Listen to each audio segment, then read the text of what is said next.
प्यारे बच्चों, भारतीय संस्कृति के मूल तत्वों का अध्ययन करते हुए कल हम पुरुषार्थ का अध्ययन कर रहे थे। धर्म का अध्ययन करने के बाद अगला पुरुषार्थ है अर्थ। अर्थ का स्वरूप क्या है? अर्थ का तात्पर्य है आजीविका का उपार्जन। मानव जीवन की सभी भौतिक आवश्यकताओं की पूर्ति के लिए अर्थोपार्जन अति आवश्यक है, किंतु पुरुषार्थ चतुष्टय के अंतर्गत गृहीत अर्थ पुरुषार्थ तभी है जब धर्म के अनुकूल हो। आचार्य चाणक्य ने अर्थशास्त्र में तथा चाणक्य सूत्र में धर्मानुकूलौ अर्थ कामौ कहकर इस तथ्य की पुष्टि की है। इसका अभिप्राय यह है कि अर्थ का उपार्जन पुरुषार्थी मनुष्य सदाचार पूर्वक करे, अर्थोपार्जन के लिए अनुचित उपाय न अपनावे, साथ ही उपार्जित अर्थ का मानव जीवन एवं मानवता के निमित्त ही सदुपयोग करे। अर्थ के सदुपयोग के संदर्भ में ईशावास्य उपनिषद का निम्न उपदेश ग्रहण करने योग्य है, आहार्य है। ईशावास्यमिदं सर्वं यत् किंच जगत्यां जगत् तेन त्यक्तेन भुंजिता मा ग्रतः कस्य स्वेद धनम।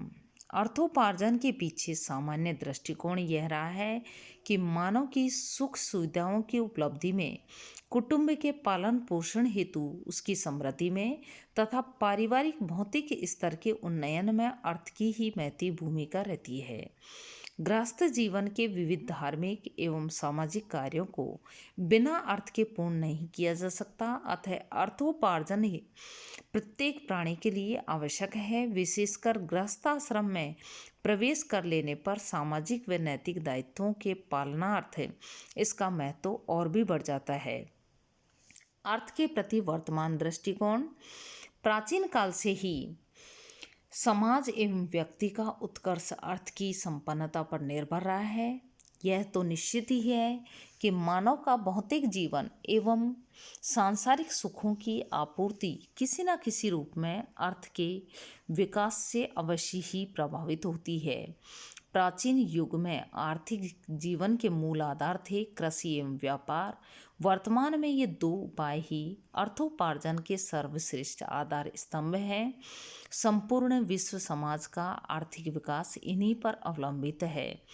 औद्योगिक विकास भी प्राचीन युग से अब तक निरंतर विद्यमान रहा है, यद्यपि उद्योगों का स्वरूप युग प्रभाव से परिवर्तित होता रहा है। अतः व्यवसायों की कोटियों में व्यापक प्रसार संभव हुआ है।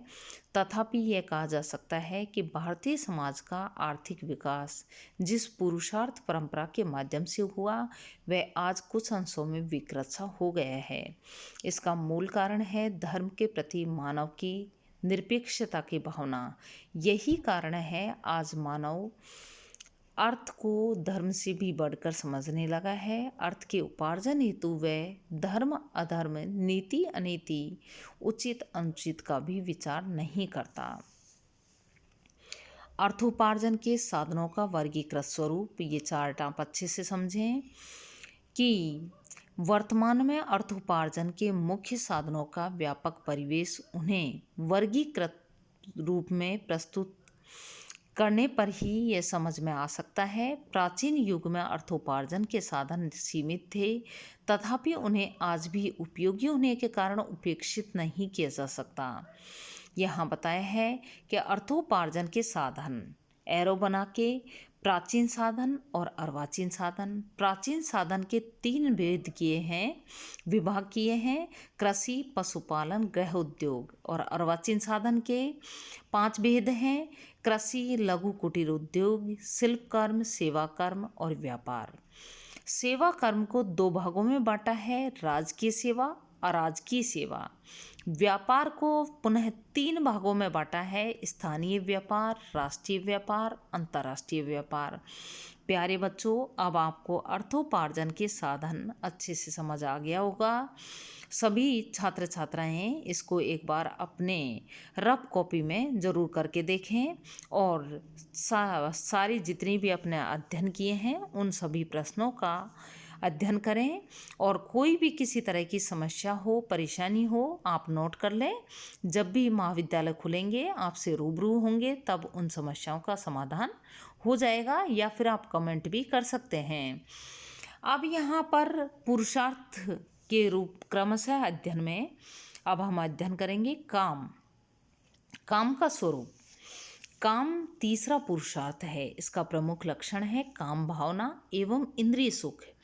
काम सांसारिक सुख का पर्याय है।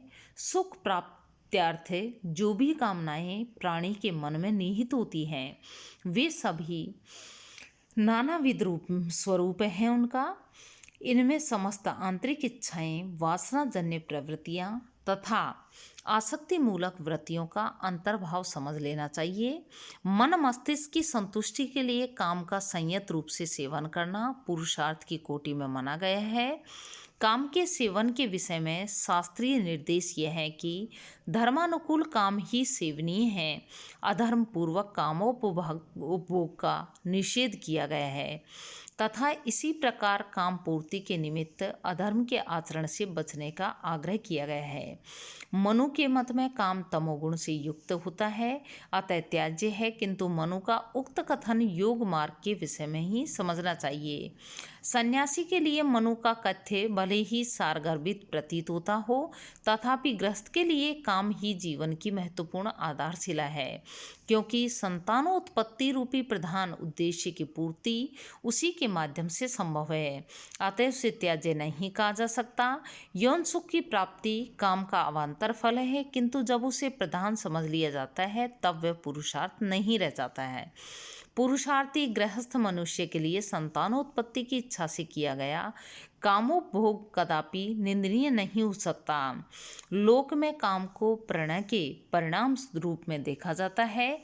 यह प्रणय मानव हृदय की ऐसी भावना है जो अंतस से संबद्ध होने पर काम के यथार्थ को व्यक्त करता है तथा अंतस से असंबद्ध रहने पर वासना रूप में परिणत हो जाता है। वासनाजन्य काम प्रणय संबंध के स्थायित्व को नष्ट कर देता है। अतः काम में वासना के स्थान पर उत्सर्ग की भावना होनी चाहिए। मानव के व्यक्तित्व निर्माण में काम की महती भूमिका है। असंयत काम मानव को कभी भी चरित्र या नैतिकता से गिरा सकता है। अतः सच्चरित्र के लिए भी काम का सही रूप में उपभोग स्वीकार्य है। गृहस्थ के लिए एक पत्नी व्रत या स्त्री के लिए पातिव्रत्य काम के समुचित उपभोग की सुसंयत विधि है तथा इसे ही भारतीय मनीषियों ने पुरुषार्थ के रूप में देखा है। अब पुरुषार्थ का अंतिम भेद है या अंतिम पुरुषार्थ है मोक्ष। मोक्ष का लक्षण, तात्पर्य एवं स्वरूप यहाँ सभी बच्चे समझेंगे कि मोक्ष मानव जीवन का अंतिम पुरुषार्थ है। जब मनुष्य धर्म, अर्थ एवं काम रूपी त्रिवर्ग का सेवन कर चुका होता है तब वृद्धावस्था में वह मोक्ष प्राप्ति के लिए या प्राप्त्यर्थ यत्न करता है, क्योंकि उस अवस्था में वह धर्म, अर्थ एवं काम तीनों का उपार्जन करने योग्य नहीं रह जाता। मोक्ष का शाब्दिक अर्थ है मुक्ति। सभी प्रकार के सांसारिक बंधनों से तथा जीवन मरण के चक्र से मुक्त हो जाना ही मोक्ष है। यह तब संभव होता है जब प्राणी अपने आत्म रूप में अवस्थित हो जाता है। मोक्ष की प्राप्ति हेतु आध्यात्म रमणीय सोपान है। अतः मोक्ष के इच्छुक व्यक्ति को पूर्णतया आध्यात्मिक होना अति आवश्यक है। आध्यात्म भावना के समुदय हेतु अष्टांग योग का विधान किया गया है। यथा इस उद्देश्य की पूर्ति के लिए सन्यासी लोग अष्टांग योग की साधना करते हैं। ये योग के निम्न प्रकार बतलाए गए हैं। अष्टांग योग कौन कौन से हैं बच्चों? ये आपके छोटे क्वेश्चंस में आते हैं प्रश्न में। आपको पहले भी बताया, बहुत सारे छोटे प्रश्न हमारे बड़े प्रश्नों में छुपे हुए होते हैं।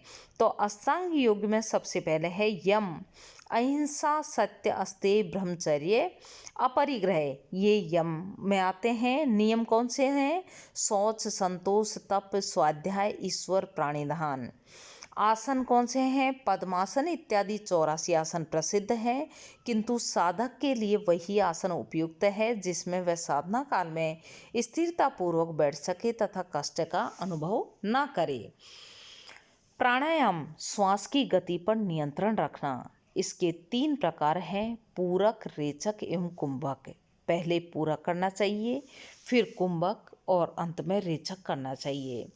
प्रत्याहार, इंद्रियों को उनके विषयों से हटाकर मन एवं बुद्धि के नियंत्रण में करना तथा वशीकृत इंद्रियों को सदैव आध्यात्म पथ में लगाए रखना। ध्यान, आत्म भाव में एकाग्र होना ही ध्यान है। साधक आत्म प्राप्ति हेतु सगुण या निर्गुण ईश्वर के किसी भी विशिष्ट स्वरूप का ध्यान करता है। यदि वह लोक निरपेक्ष है तो उसे नासिकाग्र पर दृष्टि एकाग्र कर ध्यान का अभ्यास करना चाहिए।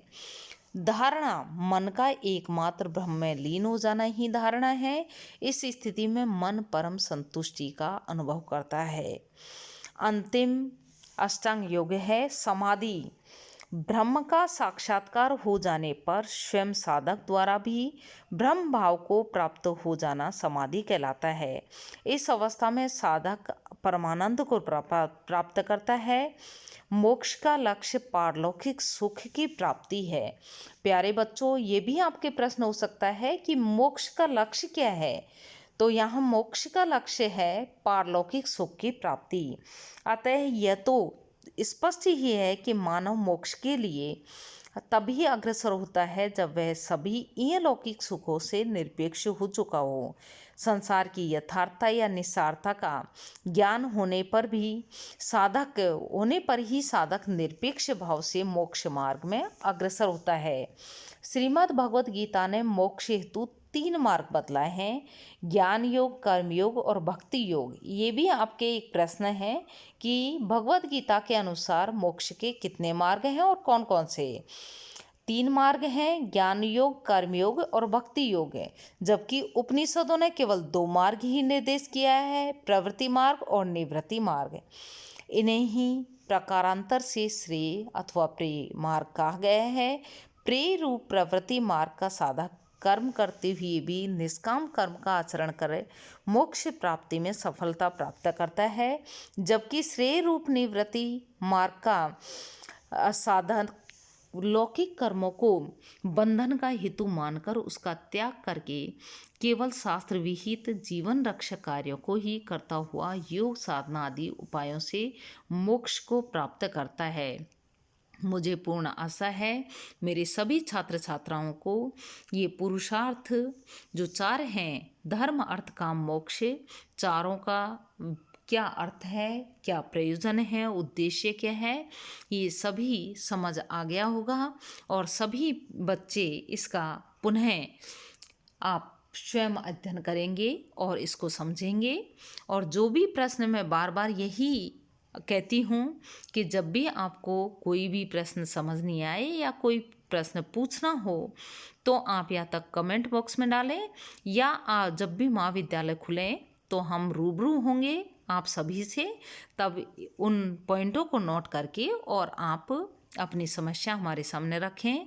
धन्यवाद।